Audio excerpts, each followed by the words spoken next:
میرے حضور نے فرمایا اللہ پر توکل کرنے کا جو حق ہے اگر تم ادا کرو وہ تمہیں ایسے رزق دے جیسے پرندوں کو عطا کرے۔ عربی زبان کا لفظ ہے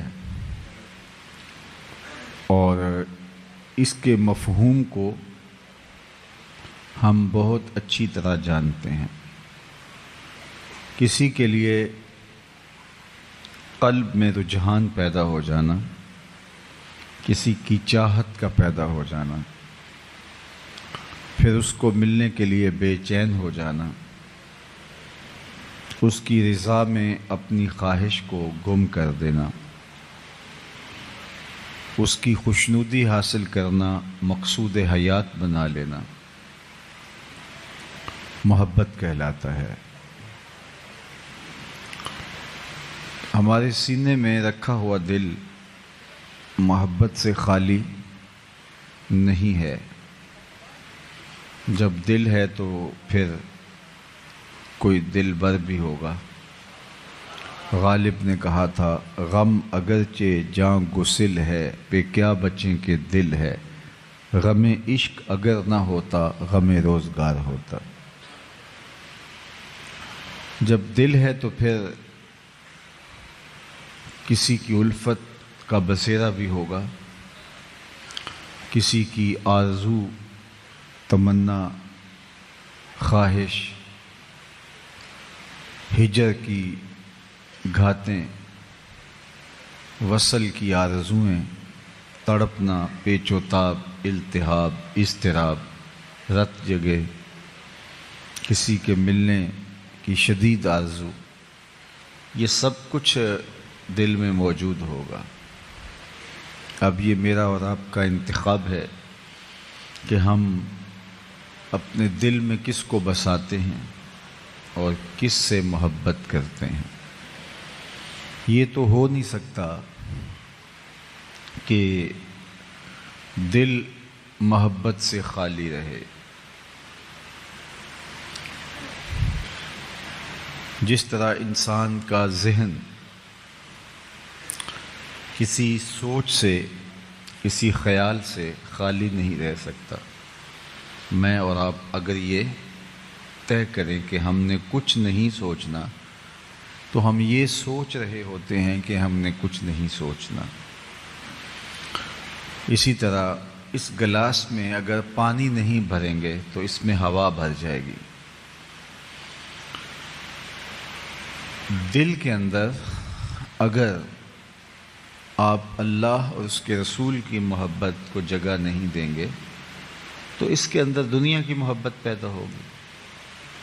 آپ دیہات کے رہنے والے ہیں، زمین میں کچھ نہیں بوئیں گے تو جڑی بوٹیاں اگائیں گے۔ تو یہ تو طے ہے کہ جب دل ہے تو دل میں کسی کی محبت ہوگی۔ بہت قیمتی اثاثہ ہے انسان کا دل۔ سارے جسم میں سب سے قیمتی چیز قلب ہے، اور پوری زندگی اسی کے گرد گھومتی ہے۔ اللہ کے محبوب علیہ السلام نے فرمایا کہ انسان کے جسم میں گوشت کا ایک ٹکڑا ہے، جب وہ صحیح ہو جائے تو پورا جسم صحیح ہو جاتا ہے، اور جب وہ خراب ہو جائے تو پورا جسم خراب ہو جاتا ہے۔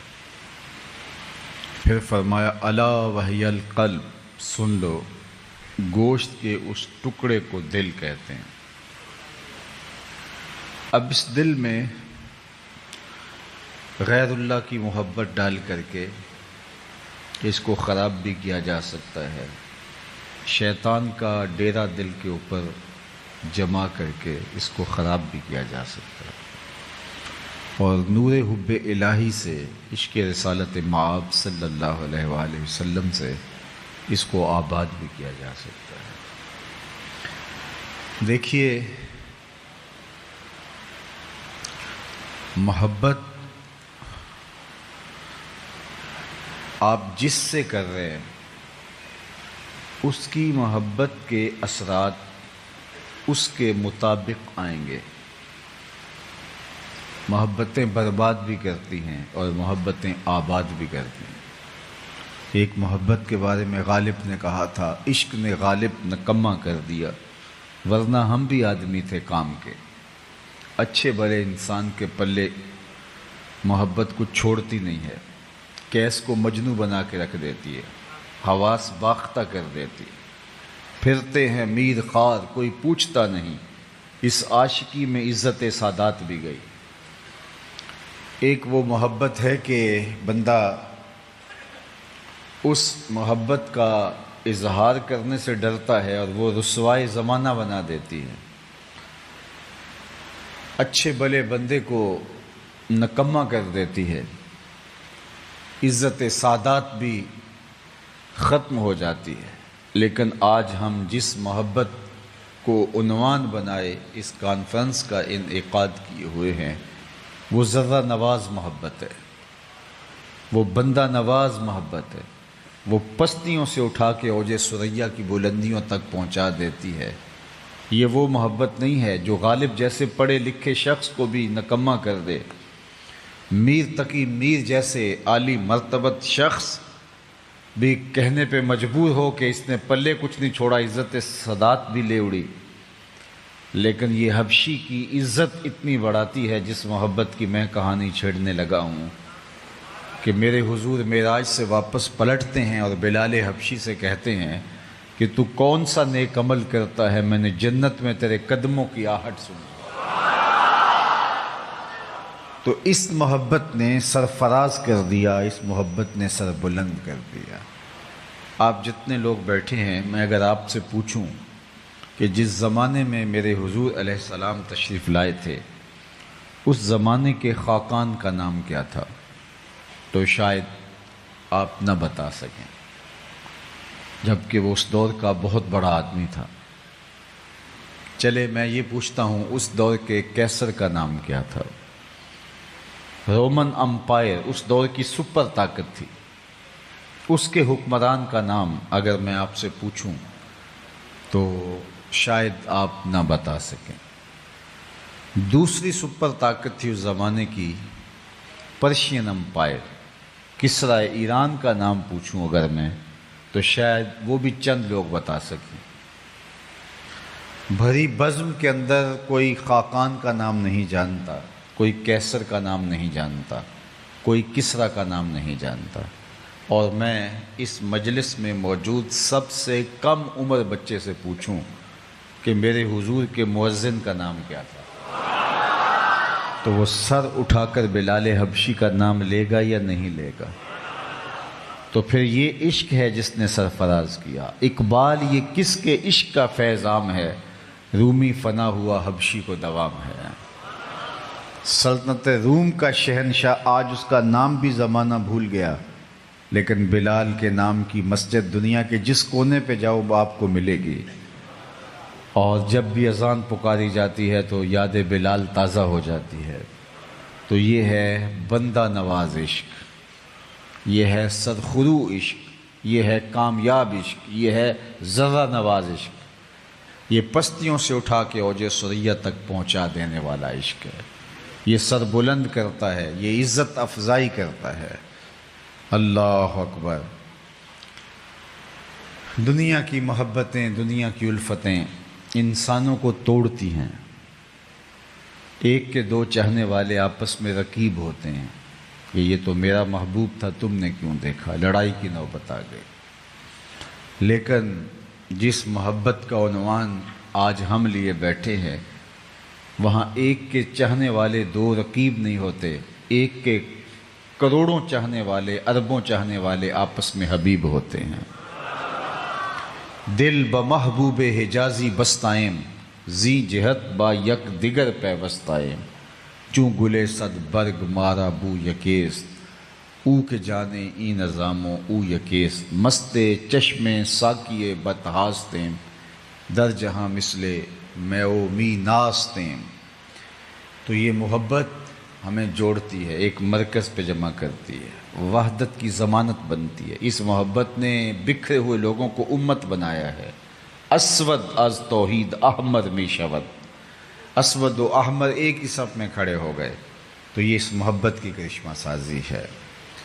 اچھا، ہم نے دیکھا ہے کہ کچھ محبتیں انسانوں کے دلوں میں تو ہوتی ہیں لیکن وہ دیگر بہائم وحوش و طیور کے دلوں میں نہیں ہوتی.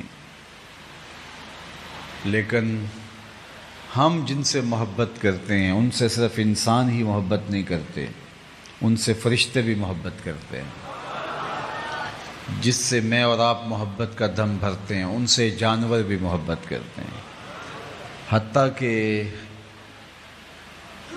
ذی روح تو ذی روح رہے، پتھر بھی ان سے محبت کرنے پہ مجبور. اللہ اکبر. اور سب سے بڑی بات یہ ہے کہ خالق نے خود بنا کے، خود پیکر تراش کے پھر خود کہا میں تم سے محبت کرتا ہوں. جس کا حسن اللہ کو بھی بھا گیا ایسے پیارے سے محبت کیجیے. اللہ اکبر. اور یہ ہمارا اعزاز ہے کہ ہمارا محبوب وہ ہے جو خدا کا بھی محبوب ہے. اعظم چشتی مرحوم نے قلم توڑ دیا، اپنا معیار زمانے سے جدا رکھتے ہیں، ہم تو محبوب بھی محبوب خدا رکھتے ہیں. یہ کتنا بڑا میرا اور آپ کا اعزاز ہے کہ ہمارا محبوب وہ ہے جو خدا کا محبوب ہے. اللہ اکبر. فرشتے بھی محبت، کائنات کا ایک ایک کونا اور گوشہ حضور سے محبت کرے. جب سورہ الضحیٰ نازل ہوئی تو کافی دیر قرآن مجید کا نزول نہیں ہوا تھا، فترت کا ایک دور گزرا تھا. بعض مفسرین کی رائے کے مطابق 40 دن گزر گئے تھے کہ کوئی آیت نہیں اتری تھی. تو جبریل جب وحی لے کر آئے تو حضور علیہ السلام نے کہا کہ اتنی دیر کے بعد آئے ہو تو تمہارا دل اداس نہیں ہوا تھا؟ تو جبریل نے عرض کی حضور میں عبد معمور ہوں، عبد معمور ہوں، اللہ کے حکم کا پابند ہوں، اس لیے میں نہیں آ سکا، ورنہ آپ کے لیے میرا دل بے چین اور میرا دل اداس تھا. اور مولانا حسن رضا بولے بے لقائے یار ان کو چین آ جاتا اگر، بار بار آتے نہ یوں جبریل سدرا چھوڑ کر. اللہ اکبر. آؤ تمہیں محبت کی ایک دل آویز کہانی سناؤں. حضور منبر پر بیٹھے ہیں اور صحابہ مسجد نبوی میں جلوہ فرما ہیں کہ اچانک مسجد نبوی کے گوشے سے رونے کی آواز آنے لگی. اور رونے والا اس درد سے روتا ہے کہ لگتا ہے اس کا ابھی کلیجہ پھٹ جائے گا. کناقۃ الخلوج، جب اونٹنی کا بچہ گم ہو جائے اور وہ جو چیخیں مارتی ہے تو اس طرح رونے کی آواز آ رہی تھی. حتیٰ ارتج المسجد، صحابہ فرماتے ہیں کہ مسجد گونجنے لگی اس کے رونے سے، اس کی چیخوں سے. ہم نے دائیں بائیں دیکھا لیکن کچھ دکھائی نہیں دیا. صحابہ ایک دوسرے کی طرف دیکھ رہے ہیں. رونے کی آواز تو ہے کہ مسلسل بلند ہوتی چلی جا رہی ہے، مسجد گونجتی چلی جا رہی ہے، لیکن رونے والا دکھائی نہیں دے رہا. فنزل النبی صلی اللہ علیہ وآلہ وسلم عن المنبر، حضور منبر سے نیچے تشریف فرما ہوئے اور ایک سمت چلے. خشک تنا کھجور کا تھا پڑا ہوا. حضور جا کے اس کو اپنی آغوش میں سمیٹ لیا. آج پہلے دن منبر بن کے آیا تھا. اللہ کے محبوب علیہ السلام ایک کھجور کے خشک تنے کے ساتھ ٹیک لگا کے کھڑے ہو کے واز کرتے تھے. تو صحابہ نے جب منبر بچھوا دیا تو اس کو اٹھا کے ایک سائیڈ پہ رکھ دیا. جو ہی حضور منبر پہ بیٹھے تو اس سے برداشت نہ ہو سکا. صحیح بخاری اٹھائیے، امام سبہودی نے اس کو بڑی تفصیل کے ساتھ بیان کیا الوفا میں. تو آقا کریم علیہ السلام نے اس کو باہوں میں لے لیا. جس طرح بچھڑا ہوا بچہ ماں کی گود میں آ جائے تو اس کی گھگھی بن جاتی ہے، ہچکیاں لینے لگ جاتا ہے. تو صحابہ کہتے ہیں کہ وہ جو اس کی چیخیں تھیں وہ ہچکیوں میں تبدیل ہو گئیں. اور آقا کریم علیہ السلام اس کو اپنا دست شفقت، اس کو اپنی شفقتیں عطا کر رہے ہیں اور دست شفقت اس کے اوپر پھیرے جا رہے ہیں اور آہستہ آہستہ اس کی آواز کم ہوتی چلی جا رہی ہے. صحابہ کھلی آنکھوں سے یہ منظر دیکھ رہے ہیں. میں نے کہا بخاری میں روایت ہے، سب اس کا اقرار کرتے ہیں، کوئی انکار نہیں کرتا. یہ کوئی کہانی نہیں ہے، یہ حقیقی واقعہ ہے جو امر واقعہ ہے. تو صحابہ دیکھ رہے ہیں کہ حضور نے اس کو آغوش میں سمیٹا ہے اور اس کے اوپر دست شفقت پھیرتے چلے جاتے ہیں اور اس کی آواز بتدریج کم ہوتی چلی جاتی ہے۔ تھوڑی دیر کے بعد وہ خاموش ہو گیا، اس کی ہچکیاں سسکیوں میں تبدیل ہو گئیں، اور سسکیاں جب خاموش ہوئیں تو حضور دوبارہ منبر پہ تشریف لائے۔ ایسا کبھی ہوا نہیں کہ خشک تنے بھی روئے ہوں۔ صحابہ نے زندگی میں پہلی مرتبہ یہ منظر دیکھا، ان کی آنکھوں میں سوال چمک رہے تھے، وہ حضور سے کچھ پوچھنا چاہتے تھے لیکن ان کے اوپر ایک کیفیت طاری تھی۔ خیر، اللہ کے محبوب علیہ السلام نے خود ہی صحابہ کے ذہنوں میں جو سوال تھا اس کو خود ہی لیا۔ فرمایا صحابہ تم یہ سوچ رہے ہوگے کہ یہ کیا ہوا، لیکن سنو، لو لم افعل ھذا لحن الی یوم القیامہ، اگر میں ممبر سے اتر کے اپنے عاشق زار کو یوں تسلی نہ دیتا یہ قیامت تک روتا ہی رہتا۔ کسی کو کسی سے یوں بھی پیار کرتے دیکھا ہے، کسی کی محبت دلوں کے اندر یوں بھی دھڑکتے ہوئے دیکھی ہے۔ آؤ تم ایک اور کہانی سناؤ پیار کی۔ حضرت ابو بکر رضی اللہ تعالیٰ عنہ، حضرت عمر رضی اللہ تعالیٰ عنہ اور حضرت عثمان غنی رضی اللہ تعالیٰ عنہ اللہ کے محبوب کے ہمراہ جبل طور کی چھاتی پہ قدم رکھتے ہیں۔ جو ہی حضور کے قدم آئے تو اس نے جھومنا شروع کر دیا۔ جس کے گھر میں محبوب چل کے آ جائے وہ تو رقص کرے گا، تو اس نے جھومنا شروع کر دیا۔ تو اللہ کے محبوب نے زور سے قدم مارا، میں اثبت احد فانما علیک نبی و صدیق و شہیدان، اے پہاڑ ٹھہر جا، تیرے اوپر اللہ کا ایک نبی ہے، ایک صدیق اور 2 شہید۔ تو پہاڑ فوراً ٹھہر گیا۔ آقا کریم غزوہ تبوک سے واپس آئے اور احد پہاڑ کو دیکھا اور برجستہ ارشاد فرمایا احد جبل یحبنا و نحبہ، احد پہاڑ ہے جو ہم سے پیار کرتا ہے، ہم اس سے پیار کرتے ہیں۔ پتھر کے کلیجے کے اندر بھی حضور کی محبت رکھی ہے۔ امام ابن سیرین رضی اللہ تعالی عنہ جو تعبیر الرؤیا میں بہت بڑا نام رکھتے ہیں، وہ اس حدیث کی روایت کرتے یہ استن حنانہ کے رونے کی، اور پھوٹ پھوٹ کے زاروں کے تار روتے، تو کہتے حضور کا پیار تو خشک تنوں کے سینوں کے اندر بھی رکھا ہوا ہے، ہم تو سینے کے اندر تڑپتا ہوا دل رکھتے ہیں۔ اب مجھے بتاؤ کوئی ایسا بھی محبوب خلائق ہوگا کہ درخت بھی روئیں، پتھر بھی روئیں ان کی یاد میں، اللہ اکبر، جبریل بھی بے تاب ہو جائے۔ اور جہاں تک انسانوں کے پیار کی کہانی ہے تو سیدنا علی المرتضیٰ فرماتے ہیں کہ صحرائی سفر میں حضور ہمیں ٹھنڈے پانیوں سے بھی زیادہ محبوب تھے، یعنی ٹھنڈا پانی صحرا میں مل جانا زندگی ملنے کے مترادف ہے، اور اگر پانی نہیں ملتا تو نتیجہ کیا ہے، موت واقع ہو جاتی ہے۔ تو یہ کہنا چاہ رہے ہیں سیدنا علی المرتضیٰ کہ حضور ہمیں جان سے بھی زیادہ عزیز تھے، حضور ہمیں ٹھنڈے پانیوں سے بھی زیادہ مرغوب اور محبوب تھے، اللہ اکبر۔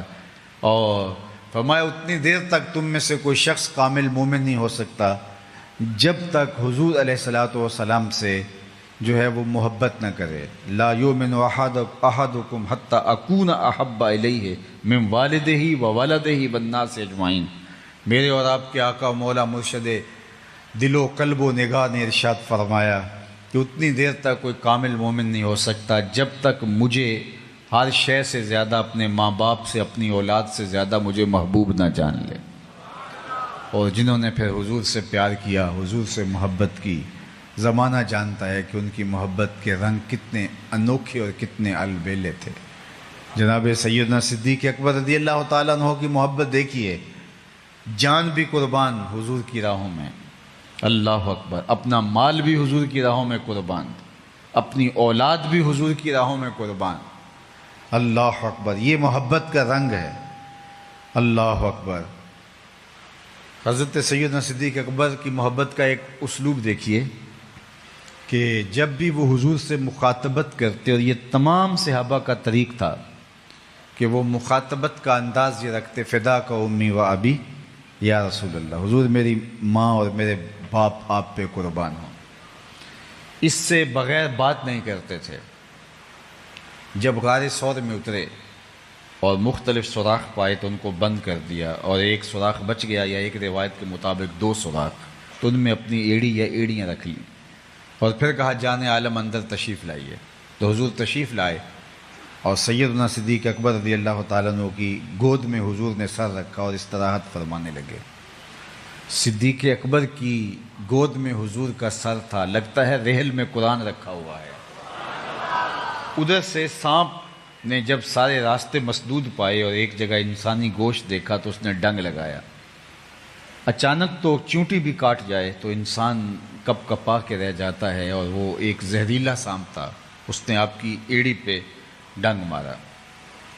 حضرت صدیق اکبر رضی اللہ تعالیٰ عنہ نے اپنی ٹانگ کو جنبش نہیں آنے دی۔ صحیح بخاری اٹھائیے، مخافۃ ان یتنبہ رسول اللہ صلی اللہ علیہ وآلہ وسلم، اس ڈر سے کہ کہیں حضور بیدار نہ ہو جائے، اس خوف سے اپنی ٹانگ کو جنبش نہیں آنے دی کہ حضور استراحت کر رہے ہیں تو آقا کریم کے آرام میں خلل نہ آئے۔ اور سانپ ڈنگ پہ ڈنگ لگا رہا ہے، ٹانگ میں زہر سرایت کر رہا ہے۔ کتنی مشکل صورتحال تھی، لیکن زور سے اپنی ٹانگ کی طرف توجہ رکھی کہ یہ ہلنے نہ پائے اور حضور کہیں بیدار نہ ہو جائیں، اور ڈنگ پہ ڈنگ سہ رہے ہیں، اس کی ٹیسیں، اس کا درد برداشت کر رہے ہیں، اور ساری توجہ اس پہ جم گئی کہ میری ٹانگ کو جنبش نہ آئے۔ ادھر آنکھ کی طرف توجہ نہ گئی اور آنکھ سے بے اختیار آنسو ڈھل پڑے اور وہ حضور کے رخسار نور پہ گرے۔ تو آقا کریم بیدار ہوئے، تو آقا کریم نے بیدار ہوتے ہی کہا، ما لک یا ابا بکر، ابو بکر کیا ہوا؟ تو یہ تھی ہنگامی صورتحال۔ آپ کسی سے ادب، محبت، پیار، الفت کا تعلق رکھتے ہوں اور اس کو بلانے سے قبل 20 القاب لیتے ہوں، لیکن ہنگامی صورتحال کے اندر آپ سارے القاب بھول جاتے ہیں۔ آپ کی ہمسائیگی میں بہت بڑا مفتی شہر بستا تھا، آپ جب ملتے تھے گھر سے نکلتے، وہ بھی گھر سے نکلتا، تو آپ ادب سے ہاتھ بھی چومتے تھے، حضرت، والا، جناب اعلیٰ، کیا کیا القاب لے کے پکارتے تھے۔ لیکن اچانک آپ کے گھر میں چور گھس آئے تو آپ نے مدد کے لیے پکارنا تھا، تو آپ نے قبلہ مفتی صاحب، جناب والی، ہمارے گھر میں چور گھس آئے، ایسے تو نہیں کہیں گے، آپ تو چور چور کی دہائی دے دیں گے، اس لیے کہ وقت اتنا تھوڑا ہے کہ اگر وہ القابات لینے شروع کر دیے تو اتنی دیر تک تو گھر کا صفایا ہو جائے گا، اور انسان ہنگامی حالت کے اندر القاب بھول جاتا ہے۔ لیکن قربان ابو بکر تیرے عشق پہ، تیری محبت پہ، جب سانپ ڈنگ پہ ڈنگ لگا رہا ہے اور بدن میں زہر سرایت کر رہا ہے، آنکھوں سے آنسو ڈھلا اور حضور کے رخسار پہ گرا، آقا کریم بیدار ہوئے، کہا، ما لک یا ابا بکر، ابو بکر کیا ہوا؟ تو فوراً پکار اٹھتے نا، حیاتن حیاتن، سانپ سانپ، یا کہتے لدغت لدغت، لیکن نہیں، تاریخ پڑھیے، بخاری کی روایت ہے، حضرت ابو بکر رضی اللہ تعالیٰ عنہ بولے، لدغت فداک امی و ابی یا رسول اللہ، حضور میری ماں بھی آپ کے قدموں پہ قربان، میرا باپ بھی آپ کے قدموں پہ قربان، مجھے سانپ نے ڈس لیا ہے۔ اس مشکل صورتحال کے اندر بھی ادب کا کرینہ نہیں چھوڑا، الفت کا طریقہ نہیں چھوڑا، یہ تھا عشق، یہ ہے محبت، یہ ہے پیار ان کا۔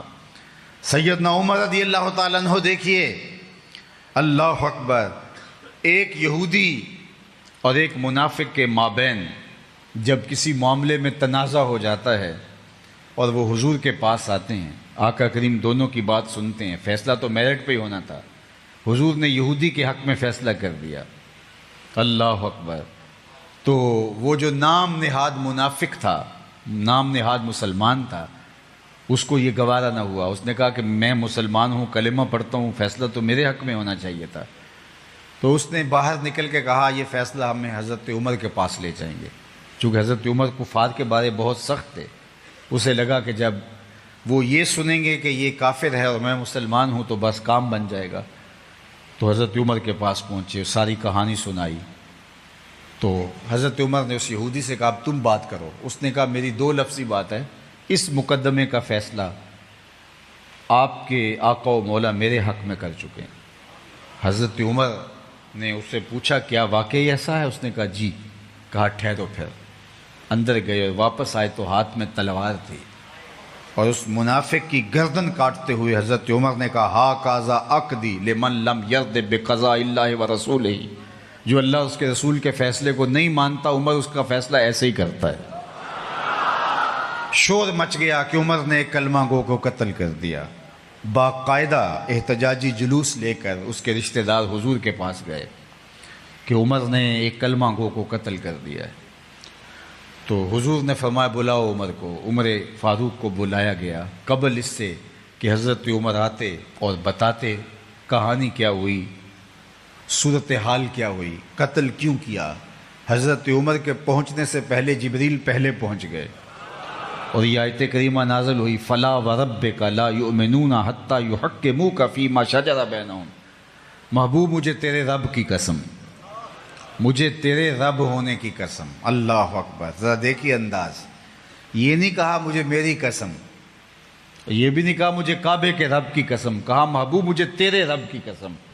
رب بھی اس پہ ناز کرتا ہے کہ میں محمد کا رب ہوں، تو ہم پھر ناز کیوں نہ کریں کہ ہم حضور کی امتی ہیں۔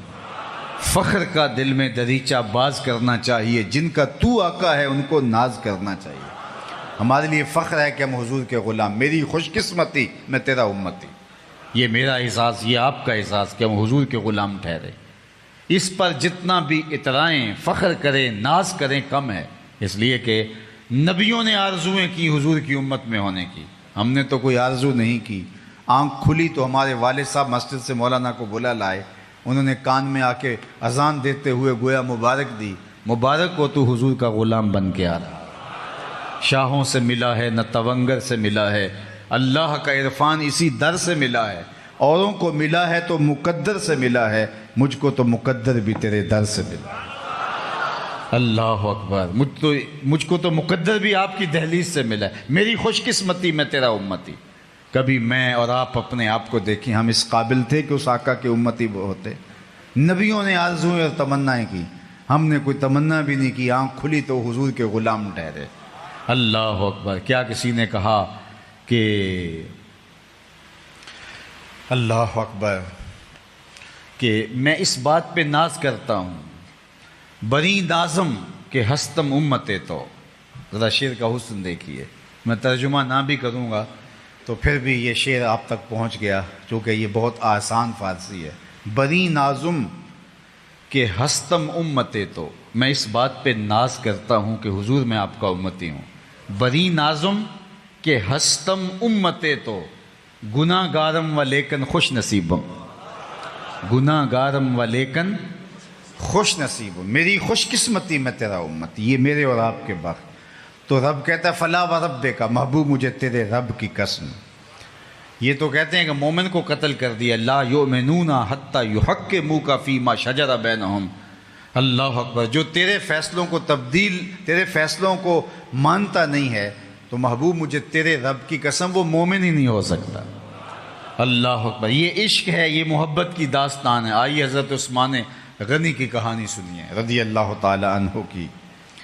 صلح حدیبیہ کے موقع پر حضرت عثمان غنی رضی اللہ تعالیٰ عنہ کو سفیر بنا کر قریش کے پاس بھیجا گیا اور کہا کہ ہم لڑائی کے لیے نہیں آئے، ہم تو آئے ہیں عمرے کے لیے، تو لہٰذا ہمیں عمرہ کر کے واپس جانے دو۔ تو انہوں نے کہا کہ ہم نہیں اجازت دیں گے، لیکن عثمان تم آگے ہو تو کوئی بات نہیں ہے، تم عمرہ کر لو، تم ہمارے رشتہ دار بھی ہو۔ وہ سامنے رہا کعبۃ اللہ، وہ رہا حجر اسود، طواف بھی کرو، حجر اسود کو چومو بھی، زمزم بھی پیو، تو تمہیں ہم اجازت دیتے ہیں لیکن ہم مسلمانوں کو اجازت نہیں دیں گے۔ تو حضرت عثمان بولے جب میرے حضور طواف نہیں کریں گے تو عثمان کعبے کا طواف نہیں کرے گا۔ اللہ اکبر، حجر اسود موجود ہے، موقع بھی ہے، لیکن کہا نہیں چوموں گا اگر میرے حضور نہیں چومیں گے۔ اسی لیے حضرت عمر نے ایک موقع پہ کہا تھا، طواف کرتے کرتے حجر اسود کے پاس آ کے رکے، کہا اے حجر اسود میں تجھے کبھی نہ چومتا اگر میرے حضور نے نہ چوما ہو۔ ہم نے قطرہ دیکھا نہ دریا پہ غور کیا، بس جہاں تیری جھلک نظر آئی وہیں ڈوب گئے۔ اس لیے اس کو چوما جا رہا ہے کہ اس پہ حضور کے لب لگیں، حضور کے ہونٹ لگیں۔ کسی نے کہا یہ سمندر پار سے آئے ہوئے لوگ بڑا بے تابی سے چومتے ہیں، چومے چلے جاتے ہیں، یار ایک دو بار چوم لیا جان چھوڑ دے۔ تو میں نے کہا صاحب یہ پتھر تھوڑا چوم رہے ہیں، یہ تو کسی کے ہونٹوں کے نشان ڈھونڈ رہے ہیں۔ ایک جگہ سے چومتے ہیں، خیال آتا ہے حضور کے ہونٹ ادھر نہ لگے ہوں، وہاں سے چومتے ہیں، خیال آتا ہے حضور کے لب یہاں مس نہ ہوئے ہو۔ میں نے کہا یہ پتھر نہیں چوم رہے ہیں، کسی کے لبوں کا لمس تلاش کر رہے ہیں، کسی کے ہونٹوں کے نشان ڈھونڈ رہے ہیں۔ اللہ اکبر۔ سیدنا علی المرتضیٰ فرماتے ہیں کہ صحرائی سفر میں ٹھنڈے پانیوں سے بھی زیادہ اور میٹھے پانیوں سے بھی زیادہ ہمیں محبوب اور مرغوب تھے۔ اللہ اکبر! کائنات کو دیکھو حضور سے کس طرح ٹوٹ کے پیار کرتی ہے، کس طرح حضور علیہ السلام سے محبت کرتی ہے۔ بلال حبشی کی کہانی سنو، اللہ اکبر! حضور سے پیار کی دل آویز کہانیاں، ملا جامی کی کہانی سنو۔ عشق کی انوکھی داستانیں ہیں ان کی، جنہوں نے حضور علیہ السلام کے لیے اپنی زندگیوں کو لگا دیا۔ تو میں اور آپ اس سے محبت کیوں نہ کریں جو محبوب خلائق ہے اور کائنات جس سے محبت کرتی ہے، اور رب ہو کے جس سے محبت کرتا ہے۔ ہم تو ان کے غلام ٹھہرے، ہم تو ان کی امتی ٹھہرے، اور ان کی محبت مطلوب شریعت بھی ہے، ان کی محبت مطلوب عقل بھی ہے، ان کی محبت مقصود انسانیت بھی ہے۔ انسان کیوں ان سے محبت نہ کریں؟ اس لیے کہ کائنات کے اندر جتنا بھی اجالا موجود ہے یہ آمنہ کے لال کے قدموں کا صدقہ ہے۔ اگر وہ جلوہ گر نہ ہوتے تو آج بھی اندھیرا اور ظلمتیں ہوتی۔ تو میں اور آپ اپنی زندگی کا ایک ایک گوشہ ان کے نام لگائیں گے۔ اور صاحب میں آپ سے عرض کروں گا، حضور سے کون والی محبت کرنی ہے؟ کس طرح کی محبت؟ جو صرف نوک زباں پہ ہو، وہ محبت شریعت کا مطالبہ ہے۔ جو صرف ہمارے ظاہری لہجوں کے ساتھ جڑی ہوئی محبت ہے، اس محبت کا شریعت نے مطالبہ کیا نہیں۔ اس محبت کا مطالبہ شریعت اسلامیہ نے ہم سے کیا ہے جو اطاعت سے جڑی ہو، جو فرما برداری سے جڑی ہو۔ جو محب ہوتا ہے وہ محبوب کی اداؤں کو اختیار کرتا ہے۔ محبوب کا حکم تو وہ جان وار کے بھی پورا کرتا ہے، وہ محبوب کی خوشنودی کو بھی سمجھ رہا ہوتا ہے، محبوب کی چاہت کیا ہے، محبوب کی مرضی کیا ہے۔ مدینہ المنورہ کی ایک گلی سے حضور گزر رہے ہیں تو ایک ایسا گھر بن رہا تھا جو طرز تعمیر حضور کو پسند نہیں تھا۔ رکے، پوچھا یہ مکان کس کا ہے؟ کہا فلاں انصاری کا۔ حضور نے کچھ نہیں کہا، گزر گئے۔ کسی نے اس انصاری صحابی کو مل کے کہا، حضور گزرے تھے، تیرا مکان دیکھا تھا، چہرے پہ پسندیدگی کے آثار نہیں آئے۔ 2-4 دن کے بعد آقا کریم کا دوبارہ گزر ہوا تو وہاں ملبے کا ڈھیر پڑا ہوا تھا۔ آقا کریم نے فرمایا اس صحابی کو بلایا جائے۔ بلایا گیا، فرمایا میں گزرا تھا، تیرا مکان دیکھا تھا اور اب ملبے کا ڈھیر دیکھ رہا ہوں۔ عرض کی حضور میں نے گرا دیا ہے۔ فرمایا کیوں؟ عرض کی سنا تھا آپ کو پسند نہیں۔ میں اور آپ سر سے لے کر پاؤں تک دیکھیں، ہمارا کیا کیا حضور کو پسند نہیں۔ عقیقے سے لے کے ولیمے تک دیکھیں، ہمارا کیا کیا حضور کو پسند نہیں۔ نجی زندگی سے لے کے امور سیاست تک دیکھیں، ہمارا کیا کیا حضور کو پسند نہیں۔ محمد دی زیارت محمد دے رنگ وچ۔ اگر ہم ان سے پیار کرتے ہیں تو پھر ہم ایسا پیار کریں کہ ہم دور سے پہچانے جائیں کہ ہم حضور کے غلام ہیں۔ یہ نہ ہو کہ نوک زباں پہ عشق رسول کا دعویٰ لیکن ہمارا ظاہری حلیہ بتائے کہ ہم پیار کسی اور سے کرتے ہیں، ہمارے رویے بتائیں کہ ہم کسی اور تہذیب کے دل دادا ہیں، ہمارا طرز زندگی بتائے کہ ہماری خواہشات کا قبلہ اور ہے، ہماری آرزوؤں کا کعبہ اور ہے، لیکن زبان سے ہم یہ کہیں کہ ہم سب سے زیادہ پیار حضور سے کرتے ہیں تو صاحب نہیں۔ اگر ہماری زبان اس بات کی مدعی ہے کہ ہم حضور سے پیار کرتے ہیں تو ہمارے روز و شب بتائیں کہ ہاں ہمیں حضور ہی محبوب ہیں، ہماری شادیاں بتائیں ہمیں حضور ہی محبوب ہیں، ہمارے عقیقے اور ولیمے بتائیں ہمیں حضور سے ہی محبت ہے، ہمارا انداز حیات بتائے کہ ہم حضور سے ہی چاہت اور محبت کا ربط اور رشتہ رکھتے ہیں، ہماری زندگی گواہی دے کہ یہ شخص ٹوٹ کے رسول اللہ صلی اللہ علیہ وآلہ وسلم سے پیار کرتا ہے۔ ابھی میں کہیں بتا رہا تھا کہ ایک صحابی آئے اور انہوں نے حضور سے سلام لینا چاہا، آقا کریم نے اعراض کیا، رخ پھیر لیا۔ وہ سمجھے شاید حضور نے ایسا کیا ہے، اور ایسا اتفاقاً بھی ہو جاتا ہے، ہمارے ساتھ بھی ایسا ہوتا ہے۔ رش میں ایک بندہ ادھر سے سلام کر رہا ہے، ایک ادھر سے کر رہا ہے، تو بعض کا کوئی بندہ نظر انداز ہو جاتا ہے تو وہ قصد نہیں ہوتا، تو وہ ادھر سے جدھر حضور کا رخ ہوا تھا ادھر سے جا کے سلام عرض کرنے لگے، تو حضور نے پھر اعراض کیا۔ وہ سمجھ گئے کہ یہ تو ناراضگی ہے، لیکن انہیں یہ سمجھ نہیں آ رہا تھا کہ ناراضگی کی وجہ کیا ہے۔ وہ ایک مدت کے بعد آئے تھے، انہیں یہ سمجھ نہیں آ رہی کہ ناراضگی کی وجہ کیا ہو سکتی ہے۔ وہ صحابہ سے پوچھتے پھرتے ہیں، بلال تم بتاؤ حضور ناراض کیوں ہیں؟ عمر تم بتاؤ حضور ناراض کیوں ہیں؟ عثمان تم بتاؤ حضور ناراض کیوں ہیں؟ ہمارا بزرگ، ہمارا استاد، ہمارا باپ، ہمارا مرشد ہم سے ناراض ہو جائے اور ہمیں معلوم نہ ہو تو ہم پہلے ناراض ہو جاتے ہیں، لیکن یہ پوچھتے پھرتے ہیں کہ بتاؤ حضور ناراض ہیں، مجھے تو سمجھ نہیں آ رہی، آپ کو کوئی اندازہ ہے ناراضگی کی وجہ کیا ہو سکتی ہے؟ تو انہوں نے غور کیا اور کہا ہاں تو نے یہ جو سونے کی انگوٹھی پہن رکھی ہے یہ ناراضگی کی وجہ ہو سکتی ہے، حضور اس کو منع فرما چکے ہیں، یہ عورت کے لیے جائز ہے، مرد کے لیے جائز نہیں، اس کو آتش دوزخ کا انگارہ قرار دے دیا حضور نے، تو ناراضگی کی شاید یہ وجہ ہو۔ وہ آگے بڑھے، انگوٹھی اتار کے کہا حضور اس وجہ سے ناراض ہیں، یہ رہی۔ آقا کریم نے انگوٹھی پکڑی اور یوں پھینک دی۔ ناراضگی کی وجہ یہی تھی، ناراضگی ختم ہو گئی، بیٹھ کے مجلس جاری ہوئی، ایک دیر تک بیٹھے رہے، باتیں چلتی رہیں، گفتگو اختتام کو پہنچی، لوگ اٹھ کے گھروں کو پلٹنے لگے، تو یہ بھی واپس پلٹے تو کسی نے اشارہ دیا وہ انگوٹھی تو اٹھا لو، تم تو شرعن نہیں پہن سکتے، تمہاری بیوی تو پہن سکتی ہے، قیمتی دھات ہے اٹھا لو۔ تو سنو اس صحابی نے کیا کہا، اس نے کہا واللہ لا آخذہ ابدا وقد طرحہ رسول اللہ صلی اللہ علیہ وآلہ وسلم، اللہ کی قسم یہ پڑی رہے کبھی نہیں اٹھاؤں گا جس کو میرے حضور نے پھینک دیا ہے۔ اب میں اور آپ دیکھیں کہ ہم کوئی ایسی عادت تو نہیں اٹھائے پھر رہے جس کو حضور نے پھینک دیا، کوئی ایسا رویہ تو نہیں اٹھائے پھر رہے جس کو حضور نے پھینک دیا، کوئی ایسی دوستی تو نہیں اٹھائے پھر رہے جس کو حضور نے پھینک دیا ہے۔